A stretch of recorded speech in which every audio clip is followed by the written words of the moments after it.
guys, and welcome to a new episode of The Geekified Girl. I know it's been a while, but I'm back now, so I want to get straight into talking about comics because it's been so long and I love talking about comics. So we're going to start out with this week's Gateway Comics. The Gateway Comics I'm doing this time is noir fiction. So basically that's like, you know, sort of the old 40s detective stories with the private investigators and the rest of that. That's what noir fiction is. So that's what I'm covering this week. So my first noir fiction recommendation right here, it's called Incognito. It's written by Ed Brubaker and it's drawn by Sean Phillips. These two are basically a really, really well-known combo in the comics world for just noir fiction. It's what they do, and it's what they do really, really, really, really, really well. So this one is about a bad guy pretending to be a good guy, pretending to be a bad guy. Yeah. So he basically, this dude is, he started out being a bad guy, but he thinks he's a good guy. He's been in witness protection. And is basically in witness protection, and he's pretending to be a bad guy to spy for the other side, but he's really working for... It's kind of a double bluff thing, which sounds really complicated, but is actually really, really cool when you get into it. So that's my first recommendation, Incognito. My second recommendation... You can't see the title here, I'll turn it on the side there. Sin City by Frank Miller. This is terrific. I first got into Sin City by watching the movie, watching the movie is actually really fantastic. It's like reading a comic. The movie is like a comic. That's what the movie is. Yeah, and that's when I started reading the comic books, and I read the comic books, and the comic books are exactly like watching the movie. Yeah, but that's like sort of really, really cool, sort of gritty underworld, dark stuff, which is really awesome. Yeah, so this is the first volume of Sin City, which is called The Hard Goodbye. And this mostly focuses on Marv, who is a big, bulky, fairly ugly bloke, but is always trying to do the right thing in a really, really violent way. Yeah, Sin City. I recommend Sin City. Very, very, very good. For anyone trying to get them into sort of noir fiction and getting into comics. Sin City. Awesome, awesome, awesome stuff. Now, this week's pick of the week.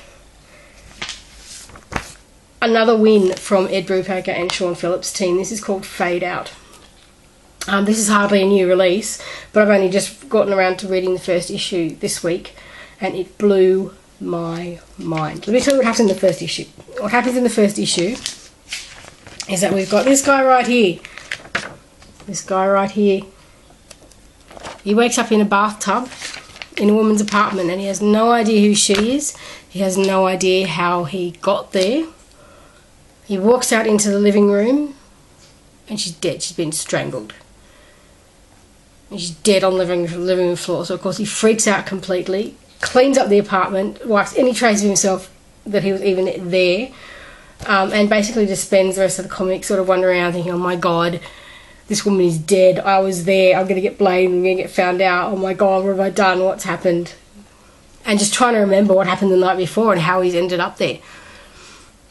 And at the end of the comic, the woman is discovered dead, but not where he found her, and not in the way that he'd found her.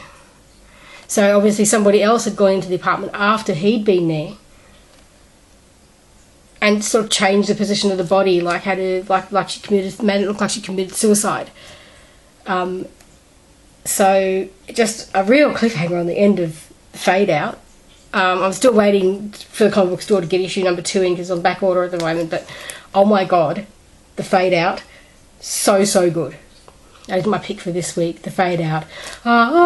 Pick of the week. Now, I normally do a news section, But I thought this week I would do something a little bit different other than news. I thought I would enlighten you all as to what I've been reading over the Christmas and New Year break. Yes, reading. Reading. That's what Christmas and New Year break is invented for, reading. So, I'll start out with the comics that I was given as a gift by a very good friend of mine. Some Grant Morrison. Yay! Grant Morrison's fantastic. This is a book I got.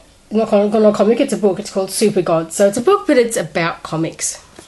And it's basically about the comics industry and how it got started and how much it's changed. It goes quite into depth, but not in a boring way. It's actually really, really interesting look at the comic book world. But more specifically, the sort of superhero comic book world. And it's very, very good. So, this one, it's another Grant Morrison one that I got, also from a very, very good friend of mine. The Invisibles. The Invisibles. It's typical Grant Morrison weirdness. Yeah, I'd go so far as to say that. It has got some extremely awesome moments and extremely weird moments, but all of it is actually really exciting. Like, I was never bored reading it, for example. And it is just a fantastic, fantastic book. And what I'm trying to get to, which I can show you, here we go. I'm hoping you can see this on camera. See this guy? This guy right here. Ooh. This is exactly what Grant Morrison looks like. Grant Morrison was drawn into his own comic. That's slightly surreal in my opinion. But this comic is basically about magic and alternate universes and dream states and non-conformity. So it's got some very interesting themes. I quite enjoyed reading it. It's not something like would be on my usual reading scope, but it's very, very good. I really enjoyed it. And this is another one that I read over the holidays. All You Need Is Kill. Now, I have very rarely read manga in my life, but this one was actually brilliant and moving and sad, and there was actual tears in my eyes on the last page. This one is about a soldier who basically his day keeps resetting, and every time he goes into battle and then he'll die, and every time his day resets he's trying to figure out how he can get through the day and not die. And he meets somebody on the battlefield who it turns out can do exactly the same thing as him. And I'm not going to give away the ending, but it is wonderful. It's moving, it's sad. Tom Cruise did the movie, and usual Tom Cruise style just completely ruined it. Mind you, I mean, this is what I mean based on the reviews, he's completely ruined it. I haven't actually seen it myself. As much as the thought of Tom Cruise dying over and over again appeals to me, I just haven't got around to seeing. Maybe I will now. But the comic that it's based on, that's what this is. All You Need Is Kill. It is one of the best things I've read in a long time. All You Need Is Kill. Great. So, the other one I read over the holidays. Relish. This is one I actually read for my comic book club, All-Star Women's Comic Book Club. If you're in the Melbourne area and you're a lady and you're into comic books like me, you seriously need to go to the All-Star Women's Comic Book Club. It is so, so good, and you get to meet other people, women that are into comics, and talk to other women about comics, and you get to go, oh my god, you're reading the same thing as me, I'm not the only person in the world who's reading this comic book, and it's really good. But Relish, let's get back to Relish. Relish is, it's an autobiography about a woman who's grown up with, like, surrounded by gourmet food. And food is just basically shaped her whole life. Cooking and food and the whole sensory experience of it and the sense memory of it and everything else. And it's just all crammed into this book, which is autobiographical, and it's funny, and it's got good recipes in it too. I've got to try the chocolate chip recipe. Chocolate chip cookie recipe. It actually looks really good.